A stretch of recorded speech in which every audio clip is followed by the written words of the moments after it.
Doctor Sheikh से request करूंगा कि कृपया हमें अपने बारे में थोड़ा बताएं और अपने विचार रखें।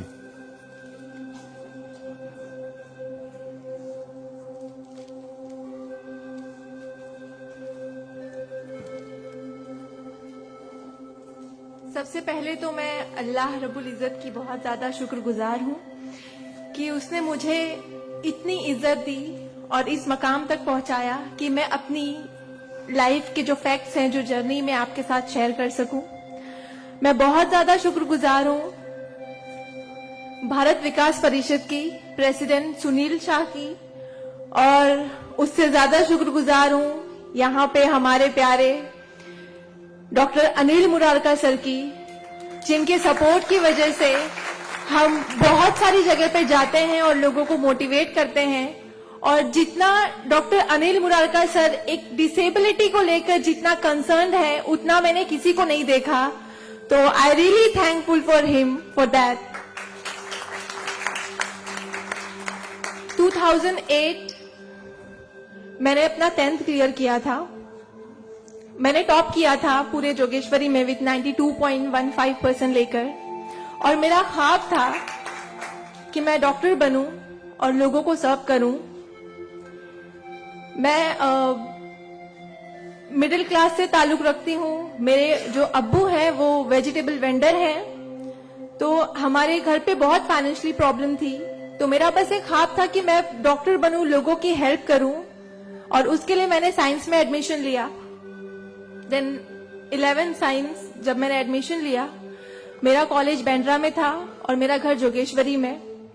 मैं रोज लोकल ट्रेन से ट्रैवल करती थी Jogeshwari to Bandra. 7 October 2008 that was the day जब मैं कॉलेज से घर वापस आ रही थी। मेरे सेमेस्टर चल रहे थे उस वक्त, और सुबह 10 बजे का वक्त था। 10 बजे आप सब लोग मुंबई से बिलोंग करते हैं, सबको पता है लोकल ट्रेन में बहुत रश आर होता है। वो ट्रेन जब अंधेरी से निकली, मैं अपनी सीट से उठी और मुझे नेक्स्ट स्टेशन मेरा जोगेश्वरी था, मुझे वहां उतरना था। लेकिन मेरे सीट से उठने और स्टेशन के आने तक के बीच में वो एक लम्हा था जिसमें मेरी पूरी जिंदगी बदल गई। मैं जब सीट से उठी, उसके नेक्स्ट मोमेंट मैंने अपने आप को ट्रेन की पटरियों के नीचे पाया, और जब मेरी आंखें खुली तो वही ट्रेन जिसमें मैं ट्रैवल कर रही थी वो मेरी आंखों के ऊपर से बहुत तेजी से गुजर रही थी। एक लम्हे को लगा कि मैं कोई ख्वाब देख रही हूं, लेकिन जब ट्रेन पूरी तरह से मेरे पैरों से गुजर गई, मैं वहां हेल्पलेस थी। और जब बहुत दूर जाके किसी ने चेन रोकी, वो ट्रेन रुकी, और उस ट्रेन को रुकता हुआ देखकर मुझे एहसास हुआ कि मैं कोई ख्वाब नहीं देख रही हूं, मैं सच में ट्रेन से गिर चुकी हूं, और मैंने अपनी दोनों टांगे उस ट्रेन के पहियों के नीचे आ गई है जिसमें मैं ट्रैवल कर रही हूं। वो पूरी 12 डब्बे की ट्रेन मेरे पहियों से गुजर गई, किसी ने चेन रोकने की हिम्मत नहीं की।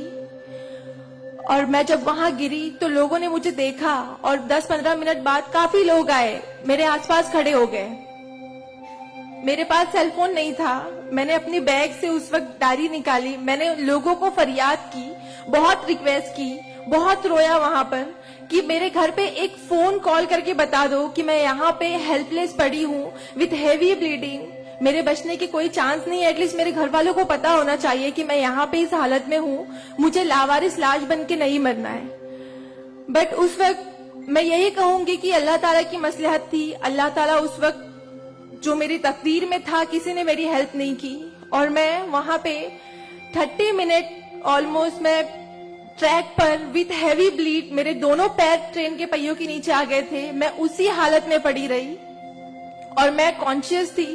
मैं बस लोगों के सामने रो रही थी कि मुझे कोई पानी पिला दो, कोई घर वालों को कॉल कर दो, लेकिन किसी ने हेल्प नहीं की। And after 30 minute I got railway help. Then मुझे गवर्नमेंट हॉस्पिटल लेकर जाते हैं, वहां पर भी कुछ ओटी स्ट्राइक होता है, मुझे फौरी ट्रीटमेंट नहीं मिलता है। एंड देन मेरा एक्सीडेंट सुबह 11 बजे होता है, और मुझे 6 बजे जब मेरी फैमिली प्राइवेट हॉस्पिटल लेकर जाती है, then I got treatment. And उसके बाद 16 साल की थी मैं जब मेरे साथ ये एक्सीडेंट हुआ। आप समझ सकते हैं 16 साल की उम्र में 1 मिनट में मेरे 2 पैर कट गए थे, मैं डिसेबल हो गई थी, मैं हेल्पलेस हो गई थी, मैं खुद से उठ नहीं पा रही थी, ना बैठ पा रही थी, ना एक तरफ से दूसरी जगह मूव हो पा रही थी। मैं मेंटली डिसेबल हो गई थी, फिजिकली डिसेबल हो गई थी और फाइनेंशियली कंडीशन भी काफी वीक थी। वो सारी चीजें मेरे दिमाग में चल रही थी और जब लोग मुझे देखने आते थे तो कुछ लोग हमदर्दी में नेगेटिव कमेंट्स भी करते थे कि 16 साल की बच्ची है, 2 पैर खो दिए हैं, सारी जिंदगी माँ बाप के ऊपर बोझ रहेगी, ये जिंदा क्यों है, इससे अच्छा ये मर जाती। ये सारी बातें लोग आके जब मेरे सामने करते तो मेरे जहन में वो सारी बातें चलती कि सीरियसली मुझे अल्लाह ने जिंदा क्यों रखा। जब मुझसे दोनों पैर ही लेने थे 16 साल की उम्र में, मैं खुद से मूव नहीं कर सकती हूँ, मेरी मम्मी को इतना सब कुछ झेलना पड़ रहा है। जिस उम्र में मुझे अम्मी की हेल्प करनी चाहिए उस उम्र में वापस से मम्मी मुझे गोद में उठाकर लेकर जा रही है, वापस से मेरी खिदमतें कर रही है। तो मेरी जिंदगी का मकसद क्या है? मुझे दोबारा जिंदगी क्यों दी अल्लाह ने? मैं बहुत शिकायतें करती थी अल्लाह से, मैं बहुत रोती थी, लेकिन उस मुश्किल वक्त में मेरे कॉलेज, मेरे स्कूल टीचर्स और बहुत से ऐसे नेक बंदे भी थे जिन्होंने मुझे हौसला दिया। उनमें सबसे पहले मेरी फैमिली आती है, मेरी बड़ी सिस्टर की फैमिली आती है। मेरी मम्मी ने मुझे एक जुमला कहा जो जिंदगी भर और मैं हर फंक्शन में बोलती हूँ, वो कि बेटा तुम रो मत, तुम्हारे साथ आज जो ये हादसा हुआ है, अल्लाह ने तुमसे सिर्फ 2 पैर लिए हैं, तुम्हारे पास तुम्हारा दिमाग है, तुम इतनी फास्ट ट्रेन से गिरी हो, तुम्हारे सर पे चोट लग सकती थी, तुम्हारी जान जा सकती थी, लेकिन अल्लाह ने सिर्फ तुमसे 2 मामूली पैर लिए हैं। क्या पता फ्यूचर में तुम्हारे लिए बहुत कुछ रखा हो। तब मुझे बातें उनकी समझ नहीं आती थी, लेकिन अल्हम्दुलिल्लाह अल्लाह का लाख लाख शुक्र है कि आज इस मौके पर जब लोग मुझे एज अ इंस्पिरेशन समझते हैं, एक आइडियल करते हैं, तो मुझे समझ में आता है कि मेरी अम्मी सच बोलती थी कि हौसला रखो, सिर्फ 2 टांगे गई है। आज मैं जब अपने प्रोस्थेटिक लेग से चलती हूँ तो लोगों को पता नहीं चलता कि मेरे पास 2 पैर नहीं है, मेरा एक पैर थाइस के पास से नहीं है, दूसरा नी के पास से नहीं है, बट लोगों को ये अंदाजा नहीं होता है। तो बस मेरी अम्मी ने जो एक बात कहा था कि अल्लाह पे यकीन रखो बच्चा, तुम्हारे साथ जो हो रहा है और जो होगा वो सब अल्लाह ने प्लान किया हुआ है, तुम बस हिम्मत मत हारो कभी भी और बस डटे रहो अपने जुनून के पीछे कि तुम्हें डॉक्टर बनना है। तुम्हारी 2 टांगे नहीं तो क्या हुआ, तुम्हारे पास दिमाग है, तुम ज़हीन हो, तुम आगे बढ़ो। और क्या पता तुम आगे लोगों को आइडियलाइज कर, लोग तुम्हें आइडियलाइज करें इस चीज को लेके। मेरे doctor Sanjay Kantharia, orthopaedic surgeon, उन्होंने सबसे ज्यादा सपोर्ट किया इस बात को लेकर कि तू डॉक्टर बन। मैंने अपनी जीने की उम्मीद छोड़ दी थी, डॉक्टर बनने की उम्मीद छोड़ दी थी, लेकिन जब उन्होंने मुझे बताया कि तुम डॉक्टर बन सकती हो, तुम बनो, देन मैंने प्रिपरेशन स्टार्ट की। सीईटी कॉमन एंट्रेंस टेस्ट होता है to getting in admission in medical college, मैंने वो क्रैक किया। I got 3rd rank all over Maharashtra in PH quota. And after that मुझे बहुत खुशी हुई कि मैंने 3rd रैंक क्लियर किया है। Now I got admission, I will get admission in MBBS. But वहां पर भी एक प्रॉब्लम थी मेरे लिए कि मुझे डिसेबल परसेंटेज 89% डिसेबल हूं मैं, और मेडिकल में एडमिशन के लिए 40 to 70 there is a criteria to get admission for MBBS. मैं मोर देन 70% डिसेबल हूं, ये कहकर मुझे उन्होंने डिनाई किया कि आप एलिजिबल नहीं हो, आप एमबीबीएस में एडमिशन नहीं ले सकते हो, आप डॉक्टर नहीं बन सकते हो। तो उस बात को लेकर मैं बहुत डिप्रेस हो गई। देन मैंने वापस अपने डॉक्टर से हेल्प मांगी, उन्होंने मुझे एक मशवरा दिया कि आप हाईकोर्ट जाओ, बॉम्बे हाईकोर्ट। और जिस बात के लिए एक नॉर्मल स्टूडेंट को सिर्फ पढ़ाई करनी होती है, अच्छा रैंक लाना होता है, मुझे उस चीज के लिए मैंने वो किया, लेकिन उसके बाद भी मुझे बॉम्बे हाईकोर्ट जाना पड़ा। एंड मैं गई, मैंने अब हार नहीं मानी और मैं गई, बिकॉज वो मेरा हक था, मुझे डॉक्टर बनना था। और जब मैंने वापस अपनी नॉर्मल जिंदगी स्टार्ट की अपने प्रोस्थेटिक लेग से, मैंने आना जाना शुरू किया, अकेले ट्रेन ट्रैवल करना शुरू किया, देन मैंने रियलाइज किया कि मेरे अंदर कोई कमी नहीं है, मैं एक नॉर्मल लड़की हूँ, मेरे पास पैर नहीं तो क्या हुआ, मैं लोगों को सर्व कर सकती हूँ, मेरे अंदर पैशन है डॉक्टर बनने का। तो मैंने वो बस अल्लाह पे यकीन रखा और मैंने ये सोचा कि अगर अल्लाह ने मेरी किस्मत में रखा है डॉक्टर बनना तो मैं जरूर कोर्ट में फाइट करूंगी।